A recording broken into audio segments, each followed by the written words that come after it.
26. O supremo desafio. O que uma pessoa pode fazer? Uma chama poderosa seguiu-se a uma pequena faísca. Dante. Ele sabia que tinha de detê-los. Com apenas $800 no bolso, Son Labute atravessou a fronteira para o México, foi para o cais dos pescadores em Ensenada, e esperou por sua oportunidade. Carregando uma câmera de vídeo para fazer os filmes domésticos da excursão, ele se apresentava como um ingênuo turista americano. Ofereceu seus serviços como ajudante ou mecânico a cada comandante que atracava seu barco ali. Foi contratado pelo Maria Luísa como tripulante temporário. Assim que o atuneiro panamenho se afastou da costa mexicana, Labute começou a filmar secretamente as atividades da tripulação. Sabia que sua vida correria perigo se fosse descoberto. Finalmente aconteceu, estavam cercados. Todo um cardume de golfinhos, conhecidos como povo da água, começou a saltar e gritar perto do Maria Luísa. A natureza cordial dos golfinhos os levara a se aproximarem do barco. Não podiam imaginar que também estavam sendo atraídos para a morte. Os pescadores seguiram os golfinhos porque sabiam que o atum de barbatana amarela nada por baixo dessas joviais criaturas. Com todo sangue frio, estenderam suas redes no caminho dos golfinhos, sem notar nem se importar com o que pudesse lhes acontecer. Ao longo de 5 horas, a câmera de Labute registrou o horror. Um depois de outro, os golfinhos se emaranharam nas redes, não conseguiam se desvencilhar, e afloravam a superfície em busca do oxigênio de que precisavam para se manterem vivos. Em determinado momento, o comandante berrou: "Quantos na rede?" Enquanto virava a câmera para registrar o massacre, Labute ouviu a resposta de um tripulante: "Cerca de 50. O comandante ordenou que a tripulação recolhesse as redes. Numerosos golfinhos espalhavam-se sem vida pelo convés escorregadio, e os tripulantes os separaram do atum, pondo de lado aqueles corpos cinzentos. Ao final, os cadáveres desses esplêndidos animais foram jogados de volta ao mar, como sacos de lixo. O filme de Labute era uma prova concreta do que outros vinham alegando há anos, que centenas de golfinhos eram regularmente mortos em um único dia de expedição de pesca. As estimativas são de que mais de 10 milhões de golfinhos foram mortos só nos últimos 10 anos. Editado para um formato de 11 minutos, o vídeo de Labute surpreendeu os espectadores com a realidade angustiante do que estávamos fazendo com esses seres inteligentes e afetuosos, com os quais partilhamos o planeta. Um a um, consumidores indignados dos Estados Unidos pararam de comprar atum, iniciando um boicote que aumentou de intensidade à medida que cresceu a atenção dos meios de comunicação para o problema. Apenas 4 anos depois que Labute registrou a tragédia em filme, o maior produtor mundial de atum em lata, Starkist, anunciou em 1991 que não mais usaria os peixes capturados em redes de arrasto. Chicken Office e Bumblebee Seafoods seguiram o exemplo, divulgando declarações similares apenas poucas horas depois. Embora a luta ainda não tenha terminado, atuneiros estrangeiros ilegais ainda matam 6 vezes mais golfinhos do que faziam os barcos americanos. O dia de Labute no Maria Luísa serviu como um catalisador para uma grande reforma na indústria de atum dos Estados Unidos, salvando a vida de incontáveis golfinhos, e com toda certeza ajudando a restaurar algum equilíbrio no ecossistema marinho. Cada homem é uma impossibilidade até nascer. Ralph Waldo Emerson. Muitas pessoas se sentem impotentes e insignificantes quando se trata de questões sociais e acontecimentos internacionais, pensando que mesmo que façam tudo direito em suas vidas pessoais, ainda assim ficariam à mercê das ações de outros. Sentem-se assediadas pela proliferação da guerra entre gangues de ruas e o crime violento, perplexas com os enormes déficits governamentais e a crise das associações de poupança e empréstimo, entristecidas com o desabrigo e o analfabetismo, e angustiadas com o aquecimento global e a inexorável extinção das outras espécies que também têm este planeta como lar. Tais pessoas caem no estado mental de pensar: mesmo que eu conduza em ordem a minha própria vida e a da família, de que adiantaria? Algum maluco numa posição de poder sempre pode apertar e explodir o mundo. Esse tipo de sistema de convicção cria o sentimento de perder o controle, e de impotência para promover mudança em qualquer nível significativo, o que leva ao desamparo adquirido, resumido numa frase: para que se quer tentar?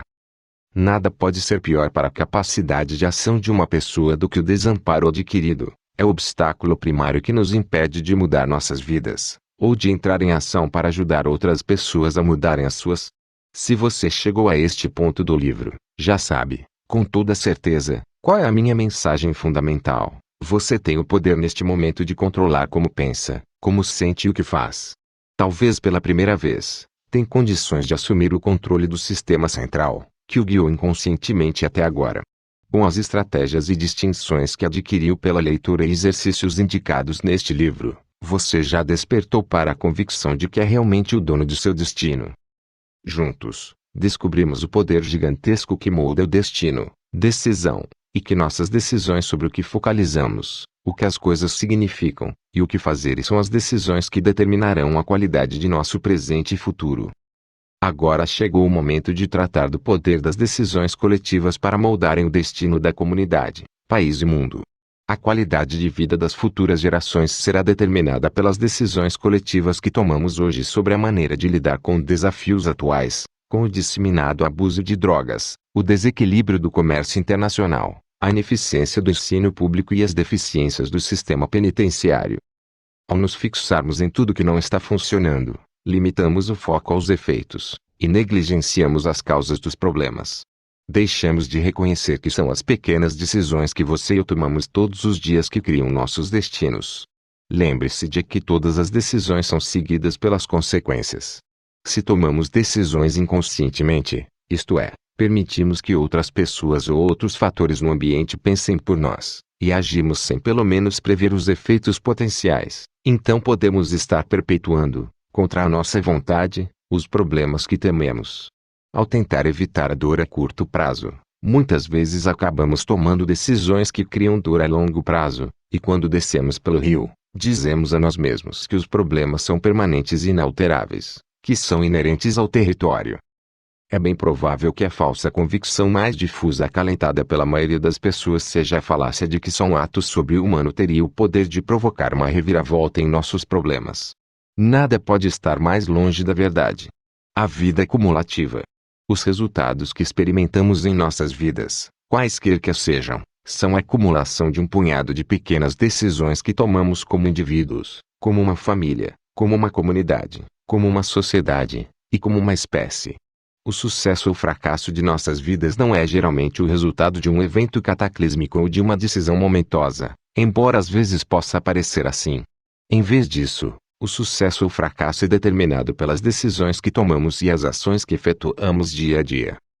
Da mesma forma, portanto, são as decisões e ações diárias de cada um de nós, assumindo a responsabilidade num nível individual, que farão de fato a diferença em questões como a capacidade de cuidar de nossos deficientes, e se podemos aprender a viver em harmonia com o meio ambiente.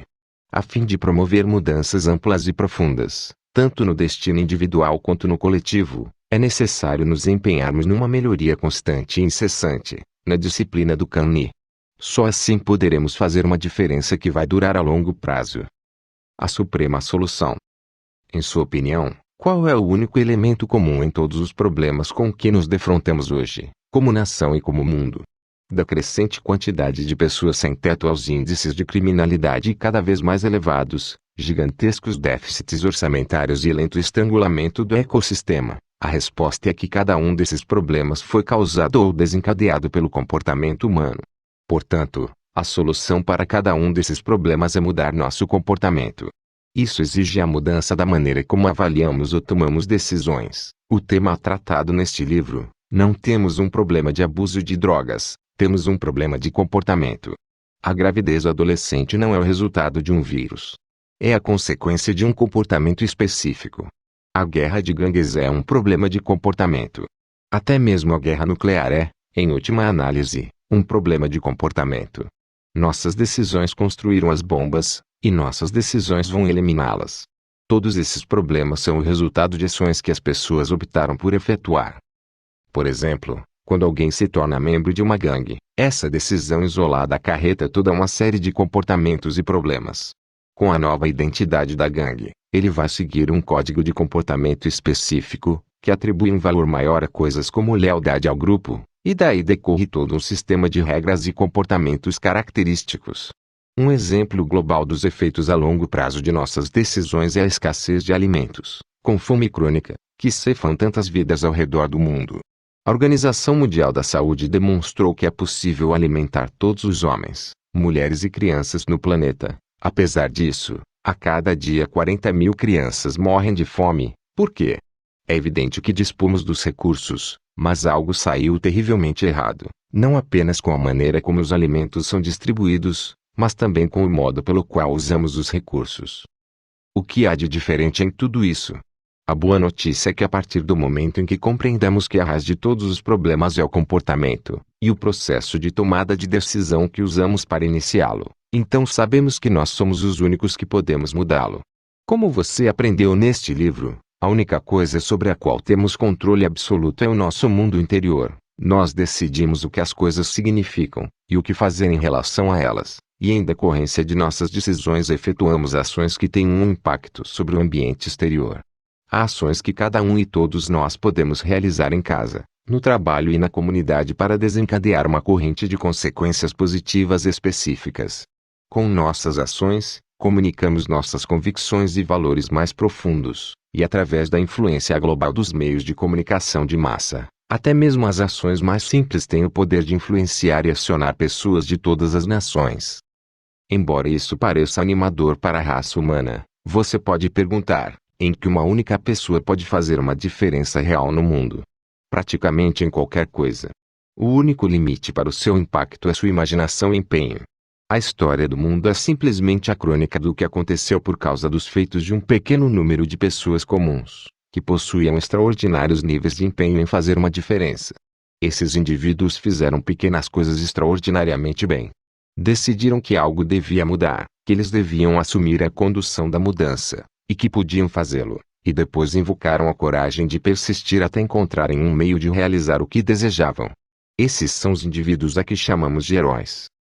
Creio que você e eu, e todas as pessoas que conhecemos, possuímos a capacidade inata de sermos heróicos, de dar passos ousados, corajosos e nobres para tornar a vida melhor para os outros, mesmo quando parece ser, a curto prazo, a nossa custa. A capacidade de fazer a coisa certa, de ousar assumir uma posição e fazer uma diferença, existe dentro de você neste momento. A questão é a seguinte: quando chegar o momento, você vai se lembrar que é um herói, e reagir com altruísmo em apoio dos que precisam. Foi involuntário, eles afundaram meu barco. John F. Kennedy, quando lhe perguntaram como se tornar um herói.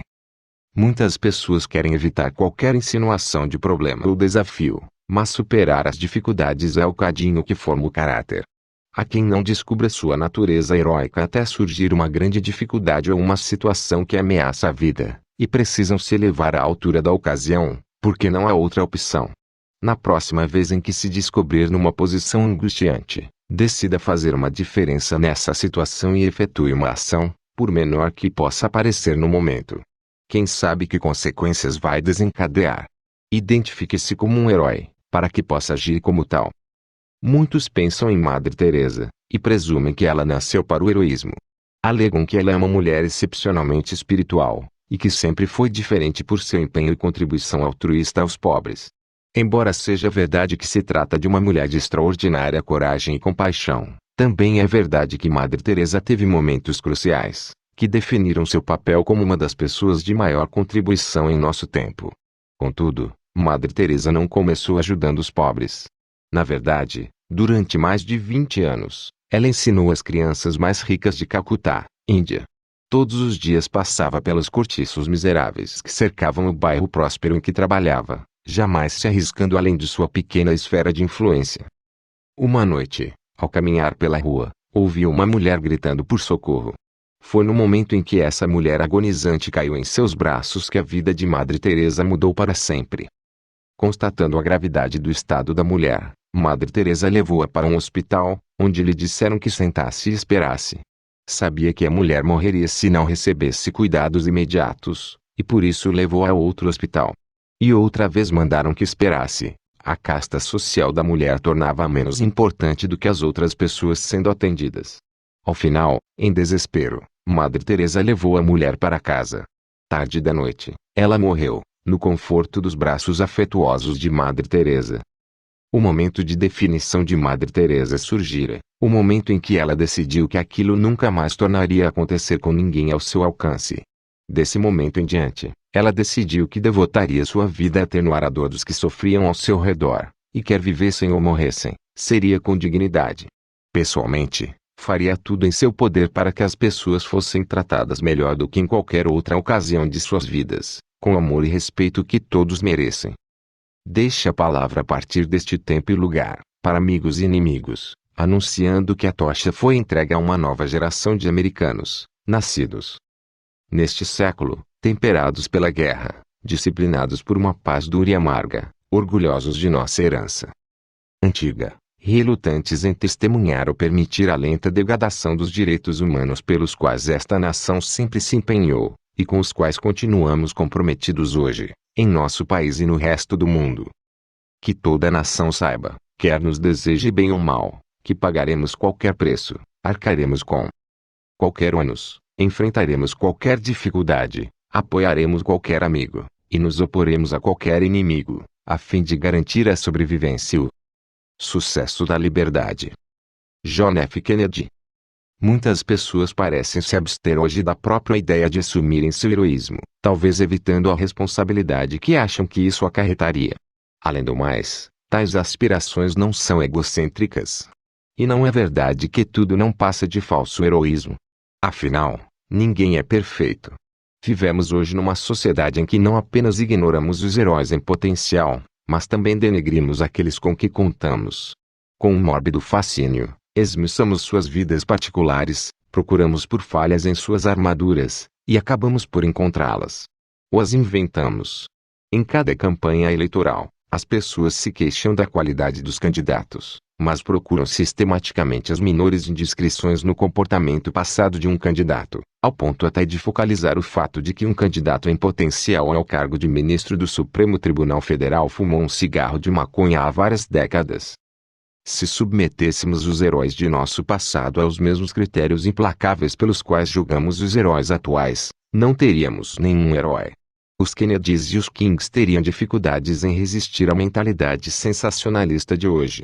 Parece que temos tanto medo de nos decepcionar que procuramos encontrar alguma coisa errada desde o início, só para não ficarmos desapontados mais tarde. Enquanto partirmos do princípio de que todos os heróis têm pés de barro, então é claro que devemos acreditar que há algo errado com todos nós, que ninguém possui o que é preciso para ser um herói, nem é bastante bom. Como eu defino um herói? Um herói é uma pessoa que contribui corajosamente nas circunstâncias mais árduas. Um herói é uma pessoa que age com altruísmo, e que exige mais de si mesmo do que os outros esperariam. Um herói é alguém que desafia a adversidade e faz o que acredita ser certo, apesar do medo. Um herói projeta-se além do bom senso dos defensores do status quo. Um herói é alguém que tem como objetivo contribuir, alguém que está disposto a dar um exemplo, alguém que vive pela verdade de suas convicções. Um herói desenvolve estratégias para assegurar seu resultado, e persiste até que tudo se torne uma realidade, mudando sua atitude conforme o necessário, e compreendendo a importância das pequenas ações sistemáticas. Um herói não é alguém que seja perfeito, porque nenhum de nós é perfeito. Todos cometemos erros, mas isso não invalida as contribuições que fazemos ao longo de nossas vidas. Perfeição não é heroísmo, humanidade é. O desafio dos desabrigados. Sabendo que dentro de cada um de nós existe a centelha do heroísmo, esperando para ser acionada, como podemos enfrentar um problema social gigantesco como a terrível população de desabrigados dos Estados Unidos? O primeiro fundamento para mudarmos essa situação é defendermos um padrão mais elevado. Devemos decidir que, como o país mais rico do mundo, não estamos mais dispostos a aceitarmos ter tantos homens, mulheres e crianças jogados nas ruas, como um refúgio humano. Qual a porcentagem de desabrigados em nossa população? No momento em que escrevo, ainda não foram completamente tabulados os resultados do censo de 1990 sobre os desabrigados. Na verdade, pela própria natureza da situação, as pessoas desabrigadas não têm endereço, é difícil obter dados exatos. As estatísticas mais citadas estimam que há pelo menos 3 milhões de cidadãos americanos sem teto, ou seja, 1 em cada 100 americanos vive nas ruas ou em abrigos para indigentes. O segundo fundamento para tratar desse problema é mudar nossas convicções. Devemos parar de acreditar que se trata de um mal permanente afligindo o país, e que nenhuma pessoa tem condições de realizar qualquer coisa que possa fazer uma diferença. A maneira de se libertar da impotência adquirida é adotar a convicção de que, como um indivíduo, você pode fazer uma diferença, e que na verdade todos os grandes movimentos de reforma foram promovidos por indivíduos empenhados. Outra convicção que devemos mudar é a de que os desabrigados se encontram em sua atual situação porque são mentalmente perturbados. As estatísticas também não podem ser precisas sob esse aspecto, mas calcula-se que entre 16 e 22% dos desabrigados sofrem alguma forma de doença mental. A fim de ajudar de fato a essas pessoas, devemos superar nossos estereótipos mentais. Generalizar sobre os desabrigados não nos fortalece a ajudá-los, e não resta a menor dúvida de que muitos podem ser ajudados. O que causa a existência de desabrigados? Em primeiro lugar, além da doença mental já mencionada, outros motivos comumente citados incluem o custo cada vez mais alto da habitação, somado à redução dos salários, o abuso de drogas e álcool, e o colapso da tradicional família americana. A verdade é que todos esses motivos são legítimos. Contudo, por trás de todos, vamos encontrar sistemas de convicções. Afinal, há muitas pessoas que também sobreviveram à devastação do abuso de drogas e álcool, que perderam suas casas ou não conseguem ganhar o suficiente para pagar um aluguel, e que nunca experimentaram uma vida familiar estável, e apesar disso essas pessoas nunca se tornaram desabrigadas. Qual é a diferença? Tudo se reduz a convicções, valores e identidade básicos de cada indivíduo. Muitas pessoas que vivem nas ruas podem se considerar como desabrigadas, mas outras podem se ver como estando temporariamente sem um lar. Assim, procuram soluções, e encontrarão um meio de voltarem ao estilo de vida tradicional. Para se criar uma mudança a longo prazo no indivíduo desabrigado, deve haver uma mudança de identidade. É a única forma de se produzir uma mudança consistente em seu comportamento. Desde 1984, tenho trabalhado com organizações de desabrigados no South Bronx, Brooklyn, Havaí e San Diego, ajudando pessoas a promoverem a transformação de desabrigado para contribuinte social. A cada ano, em meus programas de confirmação e controle da vida, os participantes passam uma noite com vários desabrigados, para propiciar a mudança e ajudá-los a dar uma virada em suas vidas. Os resultados dessas interações de uma hora são às vezes espantosos. Um exemplo extraordinário é o de um jovem chamado TJ. Nós o conhecemos há 2 anos, quando o encontramos na rua, e o convidamos a jantar conosco, se partilhasse um pouco da história de sua vida. Na ocasião, diz ele, estava alto como uma pipa. Vivia nas ruas há mais de 10 anos, viciado em cocaína, metadona e anfetaminas. Depois de passarem apenas 1 hora com ele, os participantes do seminário foram capazes de ajudá-lo a fazer grandes mudanças em suas convicções e a desenvolver estratégias para sustentar sua nova identidade. Hoje, TJ não apenas saiu das ruas e se livrou das drogas, mas também dá sua contribuição à sociedade. É um bombeiro no Texas. Mais do que isso, nos últimos 2 anos, ele voltou ao nosso programa, a fim de nos ajudar a recrutar outros na mesma situação em que ele se encontrava há tão pouco tempo. Entrevistando desabrigados, descobri que muitos são iguais a TJ, têm problemas de drogas ou álcool, ou perderam suas casas e não sabem como enfrentar a situação. A maioria de seus desafios não é diferente do que muita gente enfrenta. Possuem neuroassociações que os limitam, possuem valores que previnem a mudança, algumas de suas regras os impedem de progredir, suas identidades os vinculam a circunstâncias limitadoras. Como a liberdade tende a ser um dos seus valores mais altos, sentem-se felizes, apesar da insatisfação com o ambiente físico. Afinal, não precisam obedecer às regras da sociedade, e evitam as pressões que associam a essas regras. Além disso, desenvolveram toda uma comunidade de amigos, e muitas vezes se consideram fortes, porque sobrevivem pela astúcia. Também acham que esse tipo de vida fortalece o caráter. Conheço até pessoas que já foram desabrigadas, e agora têm suas casas, mas continuam a passar algum tempo em abrigos para indigentes, porque ainda se identificam por completo com a personalidade desabrigada. Através da amizade e interesse pessoal, você e eu podemos ser a ponte entre a dura realidade do desabrigo e o desafio de responsabilidade exigido pela integração na sociedade. Todos agimos com base no que achamos irresistível. O que aconteceria se você cultivasse a amizade com um desabrigado e lhe oferecesse algumas novas experiências de referência, como uma visita a um spa ou um teatro? Novas referências proporcionam a estrutura para novas convicções e novas identidades. Lembre-se de que pequenos esforços podem fazer uma grande diferença. Os desafios do sistema penitenciário. Temos desafios igualmente aflitivos nas prisões americanas. Não é preciso ser um gênio para perceber que nosso atual sistema carcerário é ineficaz, com um índice de reincidência de 82%. Entre todos os presos federais e estaduais em 1986, 60% haviam passado 2 vezes ou mais por prisões, 45% 3 vezes ou mais, e 20% 6 vezes ou mais. Nos últimos 5 anos, a população penitenciária americana aumentou a um ponto considerável, criando as tensões decorrentes do excesso de presos. Viver num ambiente em que deve pagar a alguém só para não ser fisicamente agredido ou não sofrer abusos sexuais, em que deve roubar ou aderir a uma gangue para sobreviver, não melhora a visão de ninguém sobre sua posição no mundo. Os presos são compelidos a manterem sua identidade criminosa para sobreviverem na sociedade da prisão, em que se adquire reconhecimento e prestígio por um conjunto de regras brutais. Como partilhou comigo um ex-condenado. Assim que fui solto, comecei a pensar em voltar. Tinha respeito na prisão. Contava com caras que matariam por mim. Lá fora, era apenas um ex-condenado imprestável. Enviados para um mundo em que não conhecem ninguém, pensando que não tem como controlar seu ambiente, esses homens e mulheres costumam fazer coisas, consciente ou inconscientemente, para garantir seu retorno ao lar. Esse ciclo de criminalidade pode ser interrompido? Claro que pode, se houver bastante dor vinculada à permanência na prisão, e bastante prazer associado a estar fora. Se pudéssemos treinar as pessoas de maneira eficaz, a combinação desses fatores seria espantosa. Entrevistei recentemente um homem que acabara de sair da prisão, depois de uma pena de 8 anos por tentativa de homicídio. Quando lhe perguntei se atiraria outra vez em alguém, ele sorriu e respondeu, sem a menor hesitação: se alguém tentasse tirar minhas drogas. Não quer evitar o retorno à prisão? Claro que não. A prisão não é tão ruim assim.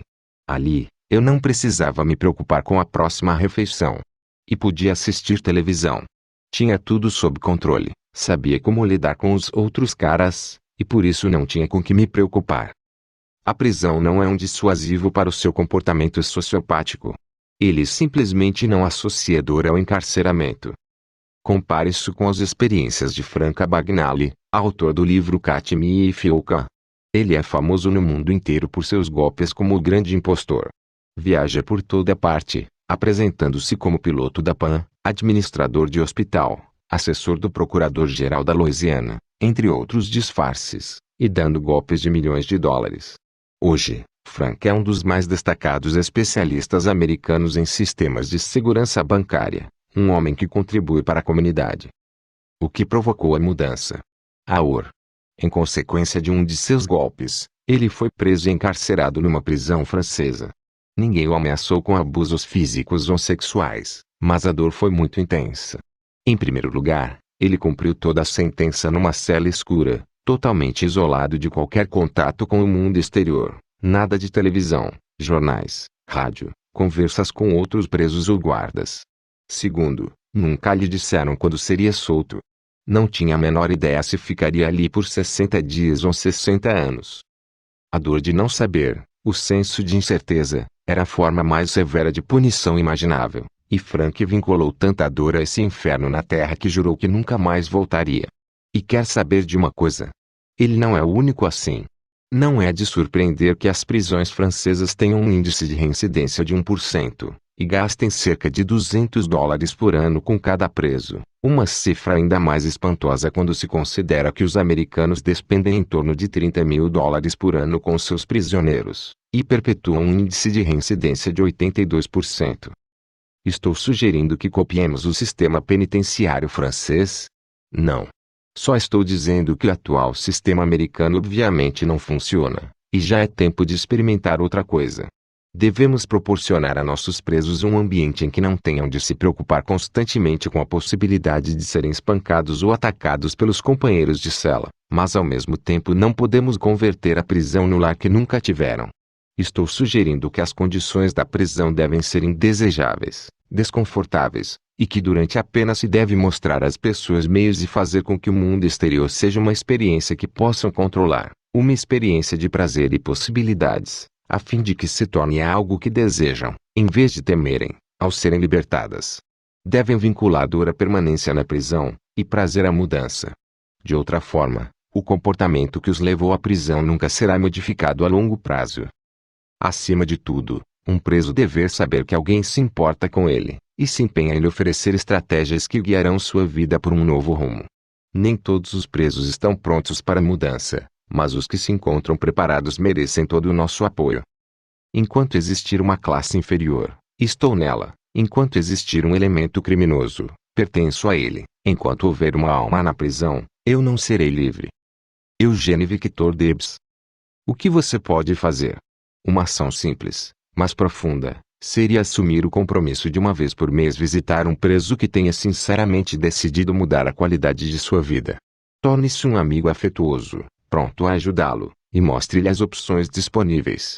Nunca esquecerei o relacionamento que desenvolvi ao me apresentar como voluntário para visitar um homem na prisão de Chino, Califórnia. Através de minha ajuda e estímulo, ele começou a correr 8 quilômetros por dia, a ler livros inspiradores e instrutivos, e iniciou a transição de preso para pessoa de valor. Quando foi solto, 2 anos depois, o senso de ligação e contribuição que partilhamos foi uma das experiências mais satisfatórias de minha vida.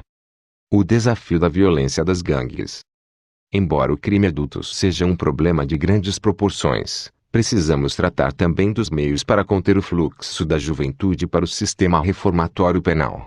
O que fazer com os assassinatos sem sentido que são cometidos todos os dias por membros de gangues juvenis nos guetos das grandes cidades?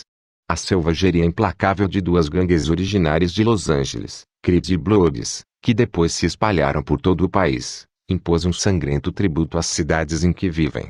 A maioria das pessoas se sente desorientada, sem saber como tratar desse problema assustador. Tenho certeza, no entanto, que uma das primeiras providências é fazer com que os membros das gangues repensem suas regras. Lembre-se de que todas as nossas ações derivam de convicções básicas o que devemos e o que nunca devemos fazer ou ser.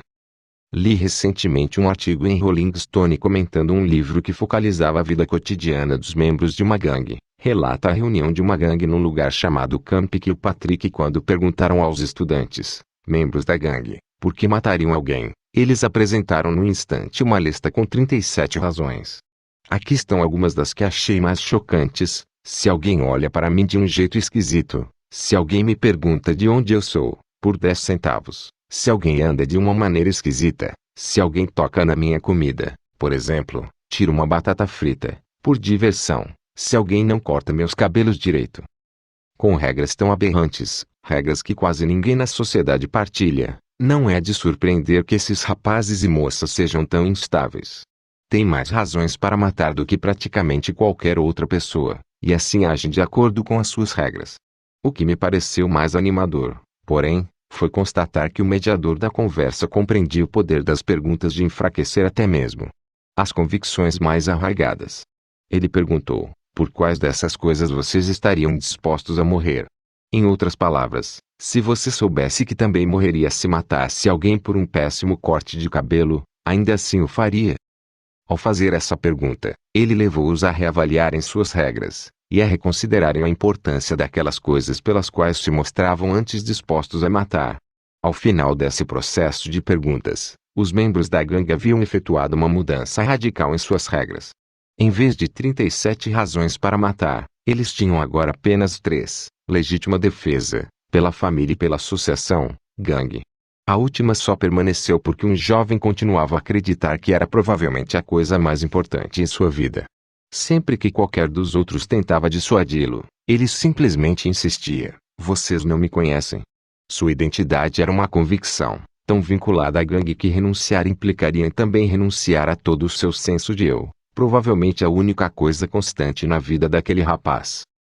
Pela utilização desse método de fazer e responder perguntas, essa escola tem conseguido alcançar muitos dos jovens que fazem o curso ali. Está enfraquecendo as pernas de referência de convicções destrutivas, até que os jovens não mais se sintam certos em relação a elas. Lembre-se de que todos os comportamentos podem ser mudados pela mudança de convicções, valores, regras e identidade. Claro que as condições que produzem as gangues devem ser tratadas. Em última análise, isso também pode ser tratado pela modificação do comportamento no nível que conta, caso a caso. Os desafios do meio ambiente. O meio ambiente não é mais uma causa de manifestações apenas para a contracultura. Assumiu o primeiro plano como uma grande preocupação nacional e internacional. Depois de 4 anos consecutivos dos mais quentes registrados na história, as pessoas passaram a se preocupar com o aquecimento global, o fenômeno provocado pela presença excessiva na atmosfera de determinados gases, como, por exemplo, o dióxido de carbono, proporcionando a absorção da radiação solar que, aquecendo a superfície do planeta, produz radiação, que fica retida nas camadas atmosféricas interiores, resultando em temperaturas cada vez mais altas. Quais são as principais fontes do problema? Uma delas é o fluorcarbono, usado em aparelhos de ar-condicionado e latas de spray. Outra fonte destacada do efeito estufa é a destruição desenfreada das florestas tropicais da América do Sul. Central. As florestas tropicais representam um total espantoso de 80% da vegetação do planeta, e são essenciais para o nosso ecossistema. As árvores absorvem os gases tóxicos do excesso de dióxido de carbono que liberamos na atmosfera, e os convertem em oxigênio respirável. As árvores são os nossos supremos rejuvenescedores. Sem elas, a vida na Terra, como a conhecemos, não poderia existir. As árvores das florestas tropicais também proporcionam um ambiente para a maior diversidade de espécies de animais e insetos do mundo. Ao queimarmos nossas florestas tropicais, não apenas destruímos a vegetação que produz oxigênio e o ambiente em que os animais e plantas vivem, mas também liberamos enormes quantidades de dióxido de carbono na atmosfera, e assim aceleramos o deletério efeito estufa. Com toda a sua importância, porque as florestas tropicais são destruídas de uma forma tão inexorável? A resposta é uma simples questão de dor e prazer: o fator econômico. Consideráveis incentivos fiscais foram concedidos nesses países para que fazendeiros derrubem as florestas. É para abrir espaço para mais habitações? Claro que não. É para criar pastagens para o gado que será exportado como carne para os Estados Unidos. Os americanos importam 10% de sua carne da América do Sul e Central. A fim de atender a essa demanda, as florestas tropicais estão sendo eliminadas ao ritmo de 1 acre, meio hectare, a cada 5 segundos. A ineficiência do uso dessa terra como pastagem é uma das decisões mais destrutivas, a curto prazo, que o homem pode tomar. Estamos acabando com a fonte de nossa sobrevivência. Você pensa, a cada vez que come um hambúrguer, usando carne de floresta tropical, que isso representa a destruição de 5 metros quadrados de floresta tropical. E uma vez destruída, nunca pode ser substituída. Além disso, o índice atual de extinção de espécies é de 1000 por ano, em decorrência da destruição das florestas tropicais, uma agressão inconcebível a nosso ecossistema. Qual o sentido de tudo isso? Serve exclusivamente para o propósito de processar mais carne através de nossos corpos, embora a ciência médica já tenha concluído que isso está diretamente relacionado com os principais fatores de morte nos Estados Unidos, doenças cardíacas e câncer. A estatística chocante é de que 1 em cada 2 americanos morre de alguma forma de doença cardíaca. A roleta russa oferece maiores possibilidades de sobrevivência do que a típica dieta americana. Em última análise, não podemos destruir o ambiente externo sem destruir também nosso ambiente interno. Você quer deter a destruição das florestas tropicais? Quer ajudar a restaurar o delicado equilíbrio de nosso ecossistema? Além de enviar seu apoio financeiro para organizações ecológicas, como a Greenpeace, a coisa mais importante que pode fazer é vincular dor a seus comportamentos pessoais que perpetuam o péssimo aproveitamento do planeta. Um passo, com toda certeza, seria reduzir ou eliminar o consumo de carne de hambúrguer. Um boicote deu certo com a indústria de atum, e pode dar certo aqui também. Não estamos falando apenas de dólares e centavos. O próprio planeta se acha em jogo.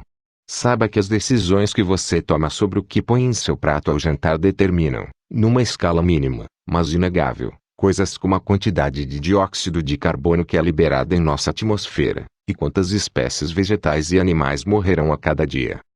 Agora, Vamos analisar o impacto de suas decisões dietéticas num nível local. Talvez você viva num estado americano, como eu, que experimenta uma intensa escassez de água.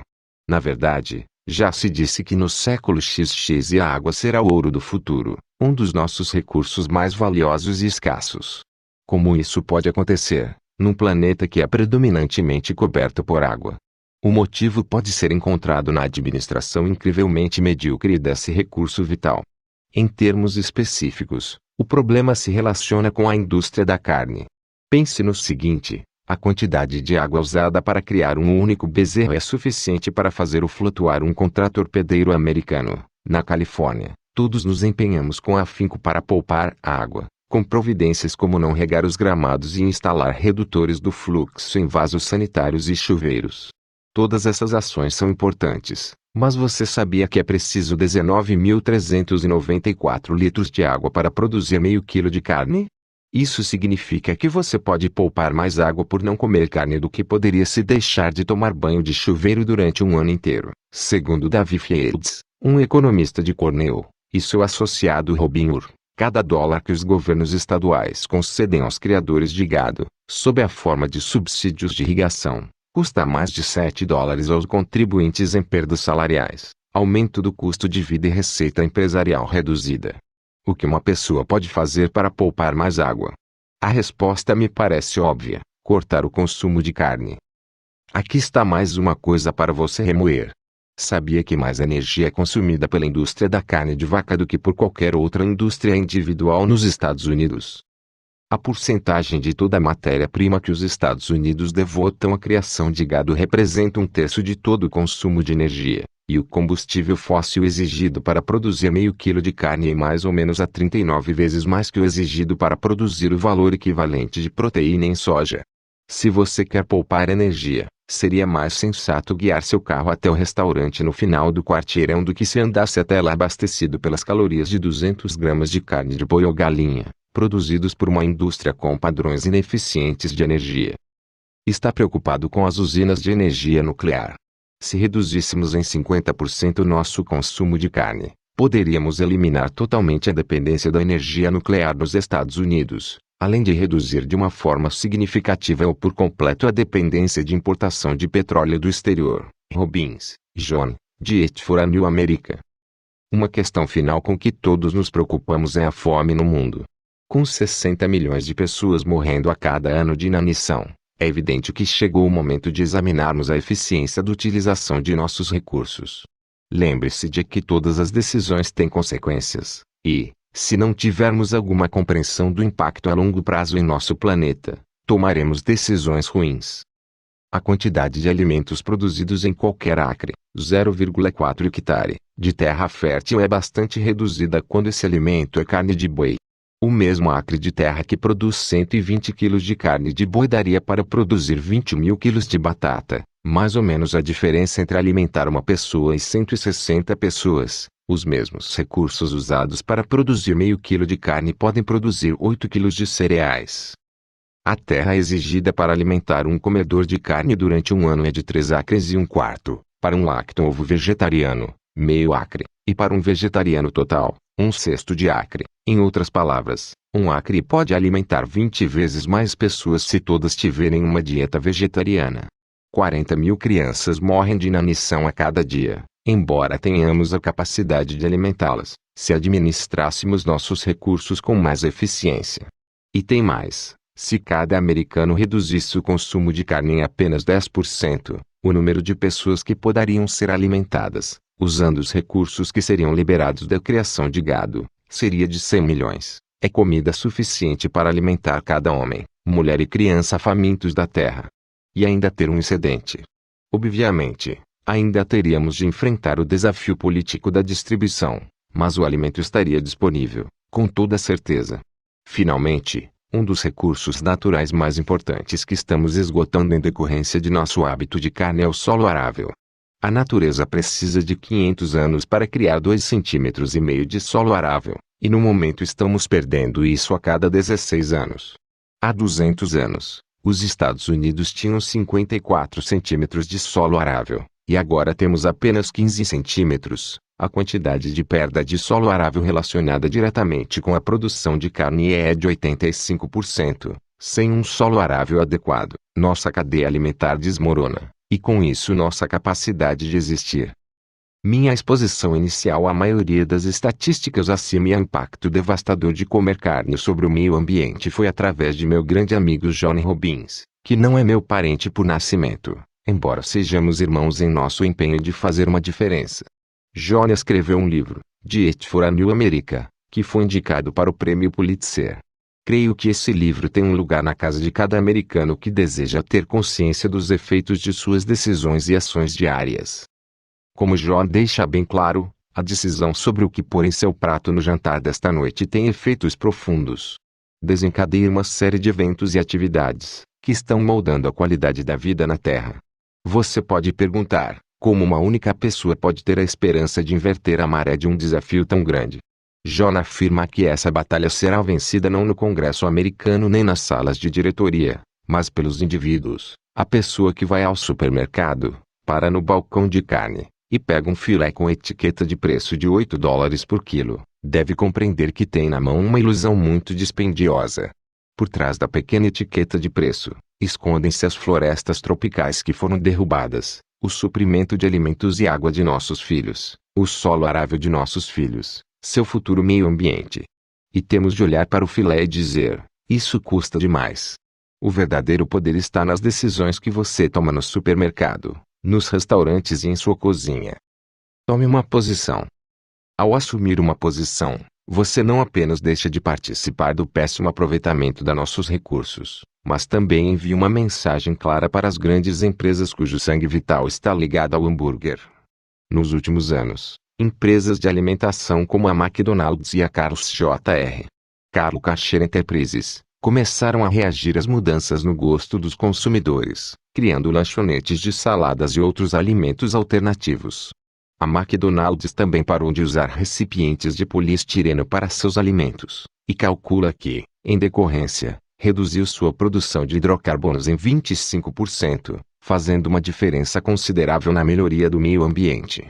Como um consumidor, use os recursos que aprendeu neste livro para promover uma mudança positiva, saiba o que quer, use o seu poder de compra como alavanca para interromper padrões destrutivos, pressione as empresas a procurarem alternativas, e depois reforce-as para os comportamentos desejados, consumindo seus produtos e serviços. Ensine seus filhos, dê o exemplo. Como acontece com qualquer desafio, as questões ecológicas exigem educação e ação para se criar mudança. Infelizmente, a ideia da maioria das pessoas sobre educação é cursar a escola. Param de aprender assim que se formam, ou mesmo antes de se formarem. Da mesma forma, muitos professores que começaram com a visão de fazer uma diferença acabam caindo na armadilha do desamparo adquirido, em decorrência de tentarem lidar com políticas administrativas insensíveis, e por não estarem preparados para tratar com as personalidades e questões da vida real confrontando seus alunos. Ao longo deste livro, no entanto, você tomou conhecimento de muitos modelos de excelência, com os quais podemos aprender. Mas como você e eu podemos fazer uma diferença? Podemos assumir um papel ativo na determinação da qualidade da educação de nossos filhos. O professor de seus filhos poderia se beneficiar pela compreensão do poder das perguntas, metáforas globais, vocabulário transformacional, valores, regras e condicionamento. Partilhe o que aprendeu, e poderá fazer uma diferença de fato nessa área. Mais importante ainda, devemos ensinar a nossos filhos as consequências de suas ações. Devemos torná-los conscientes para o impacto que exercem num nível individual e local, e, por conseguinte, o impacto coletivo ao nível global. Não os deixe jamais caírem na armadilha de pensar que suas ações não fazem uma diferença. Se há uma coisa que tentei transmitir neste livro, e é de que até mesmo as pequenas decisões e pequenas ações, se sistemáticas, têm consequências de longo alcance. Um dos melhores meios de garantir que seus filhos cresçam com saudável senso de autoestima é mostrar que suas decisões e ações fazem uma grande diferença. Como você pode fazer isso? Demonstre o que é possível sendo um exemplo. Demonstre para seus filhos o efeito de fazer perguntas fortalecedoras, viver de acordo com valores e regras que escolheu conscientemente, e usar todas as outras estratégias que já aprendeu. Há muitos meios pelos quais podemos contribuir. Não precisamos esperar até termos um plano grandioso para fazer uma diferença. Podemos causar um impacto imediato, fazendo as menores coisas, tomando decisões que às vezes podem parecer insignificantes. É verdade que a maioria de nossos heróis se esconde por trás do que parecem ser pequenos atos, efetuados de uma maneira coerente. Olhe ao seu redor. Há heróis por toda parte, mas não os reconhecemos com os louvores que merecem por realizarem suas tarefas todos os dias. Os homens e mulheres que trabalham como agentes policiais são claramente heróis. Protegem-nos, criam um senso de segurança para nós, mas muitos os consideram como inimigos. Os bombeiros são heróis, mas não os consideramos assim, a menos que nos encontremos numa situação de emergência. O mesmo se aplica aos motoristas de ambulâncias, telefonistas dos centros de emergências, conselheiros de crises, e uma porção de outros heróis anônimos. O simples fato de estar preparado pode fazer toda uma diferença. Por exemplo, como se sentiria se alguém sofresse um ataque cardíaco em sua presença, mas você tivesse um curso de ressuscitação cardiopulmonar e soubesse o que fazer? E se os seus esforços para manter o sangue circulando, apesar da aparente ausência de sinais vitais, permitissem salvar uma vida? Posso garantir uma coisa: o sentimento de contribuição que você obteria dessa experiência lhe proporcionaria um senso maior de realização e alegria do que qualquer outra coisa que já sentiu na vida, maior do que qualquer reconhecimento que alguém poderia lhe dar, maior do que qualquer dinheiro que poderia ganhar, maior do que qualquer realização que poderia alcançar. Esses são apenas alguns dos exemplos mais dramáticos. Há outros meios pelos quais você pode contribuir. Pode apostar que sim. É possível ser um herói pelo simples fato de se tornar um construtor de pessoas, isto é, notar as pessoas ao seu redor, oferecer-lhes apoio e estímulo, ou um lembrete de quem realmente são. E se você fosse a um supermercado, e em vez de andar a esmo das alcachofras para as abóboras, notasse e cumprimentasse cada pessoa porque passasse com um sorriso jovial? E se oferecesse um elogio sincero a um estranho? Naquele momento, poderia mudar o comportamento das pessoas a tal ponto que transmitiriam o sorriso ou elogio a quem encontrassem em seguida. E com seus filhos? Não poderia ocorrer uma reação em cadeia como resultado desse único ato? Há muitos meios simples de fazer uma diferença. Não precisamos sair e salvar a vida de alguém. Mas talvez fazer as pessoas sorrirem seja salvar suas vidas, ou pelo menos levá-las a desfrutar a vida que já têm. Quais são alguns outros meios simples pelos quais você poderia fazer uma diferença hoje? Ao voltar do trabalho, não poderia entrar num asilo de idosos e iniciar uma conversa. Como eles se sentiriam se você perguntasse quais são algumas das lições mais importantes que aprenderam em suas vidas? Aposto que eles teriam muito o que contar. E se você parasse no hospital da comunidade, visitasse um doente e ajudasse a animar sua tarde? Mesmo que nada fizesse além de escutar a pessoa, já seria um herói. Por que tantas pessoas sentem medo de dar passos tão pequenos para ajudar os outros? Um dos motivos mais comuns é o fato de ficarem embaraçadas em fazer algo sobre o qual se sentem inseguras. Receiam serem rejeitadas, ou bancarem as tolas. Mas quer saber de uma coisa? Se você quer entrar no jogo e vencer, tem de se expor. Deve se mostrar disposto não só a se sentir estúpido, mas também a experimentar coisas que podem não dar certo, e se não derem certo, deve estar disposto a mudar sua estratégia. De outra maneira, como você poderia inovar? Como poderia crescer? Como poderia descobrir quem realmente é? Um presente de $10.000 para a universidade ou sua primeira casa. Se queremos mudar a qualidade de vida nos Estados Unidos, devemos sem dúvida afetar os sistemas de valores de uma grande massa de pessoas. Nosso futuro está nas mãos da juventude. No momento em que escrevo estas palavras, o presidente Bush acaba de assinar um documento que oferece uma oportunidade excepcional para a juventude e para a sociedade como um todo, se o aproveitarmos ao máximo.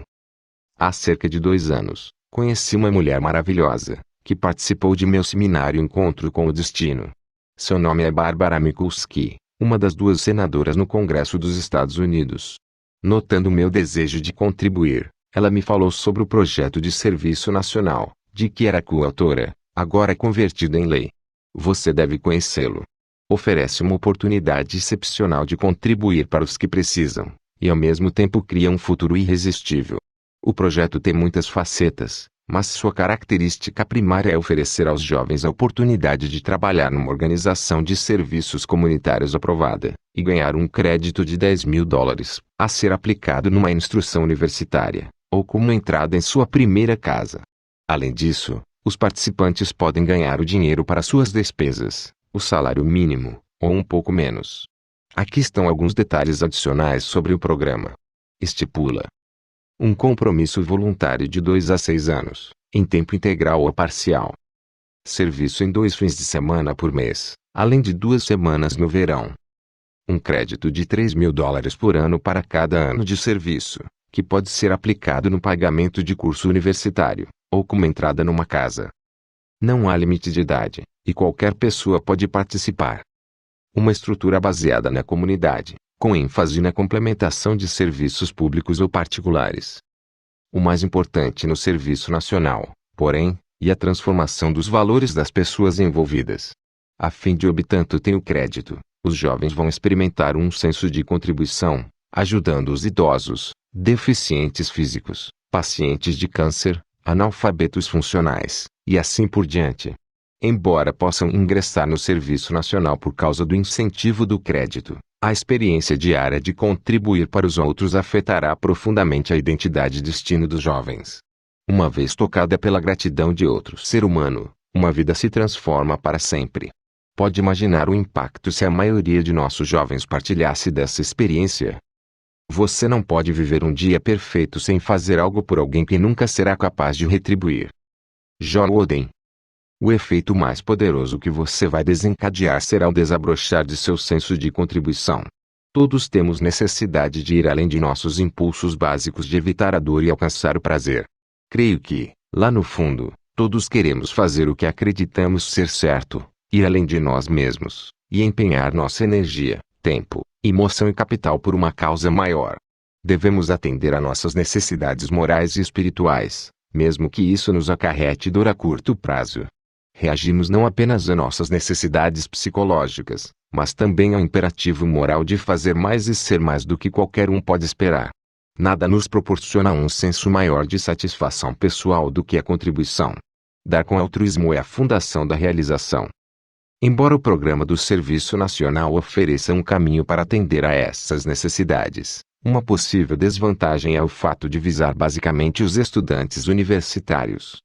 O jornalista e escritor William F. Buckley, Jr., sugere que uma compreensão da dor e prazer pode nos ajudar a recrutar a ajuda de um segmento muito mais amplo da sociedade. Um sistema de punição e recompensa é a base de suas sugestões, traduzido em termos específicos em incentivos e sanções, que incluiria uma isenção fiscal para os primeiros $10.000 de rendimentos taxáveis ganhos por qualquer um que participe como voluntário do Serviço Nacional. Cada trabalhador nos Estados Unidos acaba alcançando um rendimento de $10.000 taxáveis, portanto, todos teriam um incentivo para oferecer seu tempo. Além disso, ele sugere, no lado da dor, uma legislação estipulando que os jovens só podem se candidatar ao crédito educacional se estiverem dispostos a oferecer algumas horas por semana ao programa do Serviço Nacional. Argumenta ainda que guiar um carro é um privilégio que a sociedade concede, e não deve ser estendido a quem não esteja disposto a contribuir para a sociedade como um todo. Assim, o direito a tirar carteira de motorista dependeria também da participação no Serviço Nacional. Embora ache que essa terceira opção é um tanto radical, e pode ser prejudicial, apoio plenamente as duas primeiras ideias. Esses incentivos atrairiam mais pessoas, e provocariam um impacto maior sobre os valores da sociedade do que o plano atual. Há muitas organizações ansiosas por pessoal e outros recursos. Imagine o impacto que esses incentivos poderiam produzir. Buckley ressalta que gastamos mais de $30.000 por ano com cada preso, 35.000 com cada membro das Forças Armadas, 13.000 com os voluntários do Programa Comunitário Vista, e 5.000 com os estudantes do Centro de Treinamento dos Oficiais da Reserva. O Serviço Nacional é uma experiência que todos devemos promover, em benefício da sociedade. O poder desses programas é o fato de que, ao ajudarmos os outros, numa base permanente, começamos a reorientar nossos valores para a importância da contribuição. Como um país, se adotarmos esse valor, podemos mudar a face da nação, e expandir nossa influência no mundo exterior. Mas você não deve se limitar à estrutura de programas patrocinados pelo governo. Há muitas organizações com uma extrema necessidade de ajudantes e competência, além de recursos financeiros e físicos. Imagine o impacto se os americanos como um todo, independente de recompensa ou sua ausência, convertessem a contribuição no imperativo. Você já pensou que se todas as pessoas nos Estados Unidos, exceto os muito jovens e idosos, decidissem contribuir com apenas 3 horas por semana, a nação colheria as recompensas a mais de 320 milhões de horas de trabalho muito necessário, dedicadas às causas que mais precisam. Se todos contribuíssemos com 5 horas, o total se elevaria para meio bilhão de horas, com um valor monetário se elevando a trilhões. E não acha que poderíamos promover algumas mudanças sociais com esse tipo de empenho? Contribuir com seu tempo para qualquer das atividades seguintes vai alterar suas percepções de quem você é, e lançá-lo no caminho de se tornar um herói. Para indicar apenas algumas. Aqui estão algumas maneiras de ajudar. Um pouco de tempo pode fazer uma grande diferença. Considere a possibilidade de empenhar umas poucas horas por semana ou por mês em uma das seguintes áreas em sua comunidade. Programas para deficientes mentais e físicos. Ensino de habilidades básicas. Creches. Registro de eleitores, patrulhas voluntárias de cidadãos, vigilância do bairro. Trabalho em biblioteca, catalogação. Distribuição de livros a pessoas acamadas. Conservação de energia. Manutenção de parques. Faxinas comunitárias. Maratonas beneficentes. Educação sobre drogas. Aconselhamento por telefone. Programas de atendimento juvenil, adoção internacional. Programas de extensão comunitária. Socorros de emergência. Pintura e reforma de prédios públicos. Programas de orfanatos. Museus de arte e culturais. Hospedagem de estudantes de intercâmbio, programas de reciclagem, um presente de possibilidades. Um convite para contribuir. Como alguém pode abrigar os desabrigados, recuperar os criminosos, rejuvenescer os idosos, e mobilizar os jovens. Uma oportunidade excitante de você contribuir é trabalhar em associação comigo, através da Fundação Anthony Robbins Team Anthony Robbins Foundation Team. Somos uma organização não lucrativa, formada para criar uma coalizão de profissionais interessados, empenhados em ajudar sistematicamente as pessoas esquecidas pela sociedade. Trabalhamos com o maior afinco para fazer uma diferença na vida de crianças, desabrigados, presos e idosos. A Fundação dedica-se a fornecer os melhores recursos para inspiração, educação, treinamento e desenvolvimento desses importantes membros de nossa sociedade. Fundei-a em decorrência de minha experiência de vida. Anos atrás, cheguei à conclusão de que a contribuição não é uma obrigação, é a oportunidade de retribuir com alguma coisa. Quando eu tinha 11 anos, minha família não dispunha de dinheiro suficiente para o tradicional almoço do Dia de Ação de Graças, e uma organização beneficente entregou comida em nossa casa. Desde então, ajudar os famintos e desabrigados tornou-se uma das missões a que devotei minha vida. Todos os dias de Ação de Graças, desde os meus 18 anos, entrego cestos com alimentos às famílias necessitadas. Foi também aos 18 anos que comecei a participar do sistema de apoio aos presos em Chino. Em consequência do meu serviço comunitário, formei uma identidade de filantropo, uma pessoa que realmente faria uma diferença, alguém que se empenhava pelo próximo. Isso aumentou meu orgulho, integridade e capacidade de dar mais aos outros. E me permitiu inspirar outros a fazerem a mesma coisa.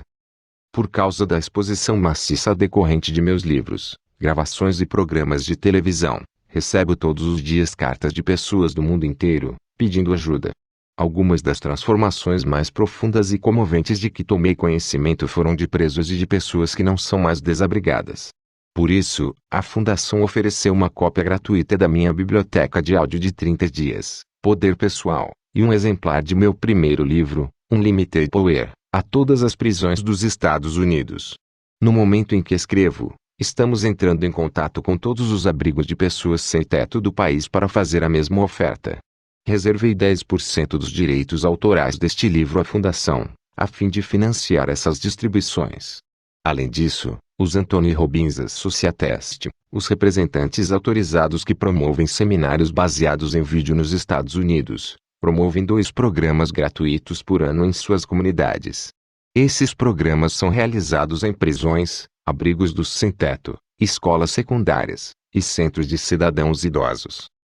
Se você deseja se aliar a nós, entre em contato com a Fundação e pense em se inscrever no programa Compromisso 2. É um meio simples e equilibrado de promover o crescimento pessoal e contribuir de uma maneira que realmente faz uma diferença. Através do Compromisso 2, você pode dar a outros um presente de possibilidades, através de um compromisso mensal de visitar um preso, uma pessoa idosa, um adulto ou criança desabrigado, e se tornar um amigo genuíno. Também pode ajudar um de nossos programas anuais. Patrocinamos um programa de liderança juvenil, a Brigada do Sexto, no Dia de Ação de Graças, seminários em prisões, e um programa para os idosos, Projeto Sabedoria, ver apêndice A. É claro que você não está limitado a trabalhar com a nossa fundação para fazer uma diferença. Há organizações em sua comunidade que precisam de ajuda neste momento. Na verdade, projetei minha fundação para fortalecer as organizações locais já existentes. Os membros de nossa fundação são treinados em como promover uma mudança concreta para as pessoas que treinam todos os meses. Embora seja necessário um estilo de treinamento diferente para desafios diferentes, há alguns princípios que são universais. Todos precisamos elevar nossos padrões, mudar nossas convicções e desenvolver novas estratégias para o sucesso pessoal. Ao ajudar as pessoas, precisamos proporcionar conhecimento profundo, noções simples e básicas, que podem aumentar imediatamente a qualidade de suas vidas. Com bastante frequência, precisamos romper o desamparo adquirido e desenvolver novas identidades. São essas as habilidades e estratégias que constituem as fundações da minha tecnologia. Assim, queremos que todas as pessoas envolvidas nesse programa tenham também o domínio dessas habilidades. Se você está interessado em descobrir mais a respeito, por favor entre em contato conosco, em 1-800-445-8183. Apenas os que aprenderam o poder da contribuição sincera e altruísta experimentam a mais profunda alegria da vida, a verdadeira realização. Anthony Robbins. Se uma simples freira albanesa, sem recursos, apenas com sua fé e empenho, pode afetar positivamente as vidas de tantas pessoas, então é certo que você e eu possamos lidar de maneira eficaz com quaisquer desafios com que nos defrontemos. Se Roberts pode sair de seu pulmão de ferro todas as manhãs para projetar como mudar as atitudes de toda uma nação em relação aos deficientes físicos, e ser bem-sucedido, então é possível que você e eu também possamos ser heróis. Se uma pessoa pode sozinha mobilizar uma nação através de um videotape e um investimento de $800 para suspender a matança de golfinhos, então você e eu também podemos desencadear efeitos profundos. Muitas vezes não sabemos para onde a cadeia de acontecimentos nos levará. Confie em sua intuição, empenhe seu coração, ficará surpreso com os milagres que ocorrerão. Se você assumir o compromisso de dar 1 ou 2 horas por mês, isso vai reforçar sua identidade, e terá certeza de que é o tipo de pessoa que se importa, que promove ação deliberada para fazer uma diferença. Descobrirá que não tem problemas em seu trabalho, porque passará a saber o que são problemas de verdade. Os transtornos que costumava ter por causa da queda na bolsa tendem a desaparecer quando carrega um homem sem pernas para a cama, ou quando aninha em seus braços um bebê com AIDS. É verdade, uma grande graça pode acompanhar um pequeno presente, e preciosas são todas as coisas que vêm dos amigos. Teócrito. Depois que você dominou os elementos deste livro, sua capacidade de lidar com seus próprios desafios torna-se um foco menor. O que era difícil antes torna-se fácil. A esta altura, você se descobrirá reorientando suas energias da concentração primária em si mesmo para a melhoria do que acontece em sua família, comunidade, e possivelmente o mundo ao seu redor. A única maneira de fazer isso, com um senso de realização permanente, e através da contribuição altruísta. Portanto, não procure por heróis, seja um. Não precisa ser Madre Teresa, embora pudesse ser, se desejasse. Contudo, faça com que equilíbrio seja sua palavra de ordem. Procure pelo equilíbrio, em vez da perfeição. A maioria das pessoas vive num mundo de preto ou branco, pensando que se é um voluntário sem vida própria, ou então um materialista, orientado para a satisfação pessoal, sem a menor preocupação em fazer uma diferença. Não caia nessa armadilha. A vida é um equilíbrio entre dar e receber, entre cuidar de si mesmo e cuidar dos outros. Dê uma parte de seu tempo, capital e energia aos que precisam. Mas também se dispõe a dar a si mesmo. E faça isso com alegria, sem sentimento de culpa. Você não precisa arcar com o peso do mundo em seus ombros. A maioria das pessoas contribuiria se compreendesse que não é preciso renunciar a qualquer coisa para isso. Portanto, faça um pouco, e saiba que pode significar muito. Se todos fizessem isso, menos pessoas teriam de fazer tanto, e mais pessoas seriam ajudadas. Imagem 1. Na próxima vez em que encontrar alguém que esteja passando por dificuldades, em vez de se sentir culpado por ter tantas bênçãos, experimente um senso de excitamento por ser capaz de fazer alguma coisa, por menor que seja, para que a pessoa pense em si mesma de uma nova maneira, ou simplesmente se sinta apreciada ou amada. Não precisa empenhar toda a sua vida nisso. Basta ser sensível. Aprenda a fazer às pessoas perguntas novas que as fortalecerão, afete-as de uma maneira nova. Aproveite essas oportunidades, e a contribuição será um prazer, em vez de um fardo. Encontro com frequência pessoas que vivem em dor porque focalizam constantemente as injustiças da vida. Afinal, como uma criança pode nascer cega, sem a oportunidade de jamais conhecer a maravilha de um arco-íris? Como pode um homem que nunca fez mal a ninguém em toda a sua vida se tornar a vítima de um tiro disparado a esmo? O significado e propósito por trás de alguns eventos são impenetráveis. Esse é o supremo teste de nossa fé. Devemos confiar que todos estão aqui para aprender lições diferentes, em ocasiões diferentes, que as boas e más experiências são as únicas percepções do homem. Afinal, algumas de suas piores experiências foram na verdade as melhores. Tais experiências o esculpiram, treinaram, desenvolveram em você uma sensibilidade, e o lançaram na direção de seu destino supremo. Lembre-se do adágio: quando o estudante estiver preparado, o mestre vai aparecer. Por falar nisso, no momento em que você for o mestre, pense um pouco, é bem provável que esteja ali para aprender alguma coisa com a pessoa a quem está ensinando. Alguém deve nos contar, logo no início de nossas vidas, que estamos morrendo. Poderíamos assim viver a vida ao máximo, em cada minuto de cada dia. Pois, faça isso. O que quer que deseje fazer, faça agora. Há apenas uma quantidade limitada de amanhãs. Michel Landon. Qual é a mensagem? Viva a vida plenamente, enquanto está aqui. Experimente tudo. Cuide de si mesmo e dos amigos. Divirta-se, seja excêntrico. Saia e se acabe de tanto viver. É o que vai acontecer de qualquer maneira, por isso é melhor desfrutar o processo.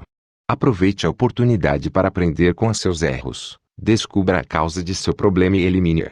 Não tente ser perfeito, basta se tornar um excelente exemplo de ser humano. Procure sempre meios de melhorar você próprio. Pratique a disciplina de Kani, aprenda durante toda a sua vida. Tire um momento agora para controlar seu sistema central, a fim de poder vencer no jogo da vida. Deixe que sua humanidade, sua preocupação consigo mesmo e com os outros, seja o princípio orientador de sua vida, mas não leve a vida tão sério a ponto de perder o poder da espontaneidade, o prazer que deriva de ser tolo, de ser uma criança. Nadine Stair, de 86 anos, disse isso melhor. Se tivesse de viver minha vida de novo, ousaria cometer mais erros na próxima vez. Seria mais relaxada. Seria mais flexível. Seria mais tola do que fui nesta viagem. Não levaria as coisas tão a sério. Correria mais riscos, conheceria mais lugares, escalaria mais montanhas, nadaria em mais rios. Tomaria mais sorvete, comeria menos vagem. Talvez tivesse mais problemas concretos, mas teria menos problemas imaginários. Afinal, fui uma dessas pessoas sensatas e equilibradas, hora após hora, dia após dia. Tive meus momentos, é claro. Só que se tivesse de fazer tudo de novo, teria mais momentos assim. Na verdade, tentaria não ter outra coisa, apenas momentos, um depois de outro, em vez de viver tantos anos à frente de cada dia. Fui uma dessas pessoas que nunca vai a parte alguma sem um termômetro, uma bolsa de água quente, uma capa e um paraquedas. Se pudesse fazer de novo, levaria menos coisas. Se tivesse de viver minha vida outra vez, começaria a andar descalça mais cedo na primavera, e continuaria assim pelo outono. Iria a mais bailes, andaria mais em carrosséis, e colheria mais margaridas. Nadine Stair. Como você quer ser lembrado? Como um gigante entre os homens. Pois comece a agir assim agora. Por que esperar para ser memorável? Viva cada dia como se fosse um dos dias mais importantes de sua vida, e vai experimentar alegria num nível completamente novo. Algumas pessoas tentam conservar suas energias para poderem viver mais. Não sei o que você pensa, mas eu estou convencido de que o mais importante não é por quanto tempo vivemos, mas sim como vivemos. Prefiro me desgastar a enferrujar. Que o fim nos encontre escalando uma nova montanha. Creio que uma das maiores dádivas que o Criador nos deu é a da expectativa e suspense. Como a vida seria tediosa se soubéssemos de antemão tudo o que vai acontecer. A verdade é que nunca sabemos o que vai acontecer em seguida na vida. Nos próximos momentos, pode acontecer alguma coisa capaz de mudar todo o rumo e qualidade de sua vida num instante. Devemos aprender a amar a mudança, pois é a única coisa certa. O que pode mudar sua vida? Muitas coisas, um momento de profunda reflexão e umas poucas decisões, ao concluir a leitura deste livro, podem mudar tudo. Assim também uma conversa com um amigo, uma gravação, um seminário, um filme, ou um enorme e suculento problema que o leva a se expandir e se tornar mais. Esse é o despertar que você procura. Portanto, viva numa atitude de expectativa positiva, sabendo que tudo o que acontece em sua vida o beneficia de alguma maneira. Saiba que é guiado por um caminho de incessante crescimento e aprendizado, que também é o caminho do amor eterno. Finalmente, ao deixá-lo agora, quero que saiba o quanto o aprecio e respeito como uma pessoa. Nunca nos encontramos pessoalmente, mas a impressão é de que já nos conhecemos há muito tempo, não é mesmo? Pois é certo que nossos corações já se encontraram. Ofereceu-me um grande presente ao permitir que eu partilhasse com você partes de minha vida e de meus conhecimentos. Minha sincera esperança é de que alguma coisa do que partilhamos aqui o tenha tocado de uma maneira especial.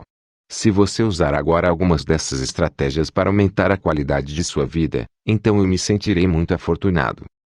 Espero que permaneça em contato comigo. Espero também que me escreva, ou que tenhamos o privilégio de nos conhecer pessoalmente num seminário, ou quando nossos caminhos se cruzarem por acaso. Por favor, não deixe de se apresentar.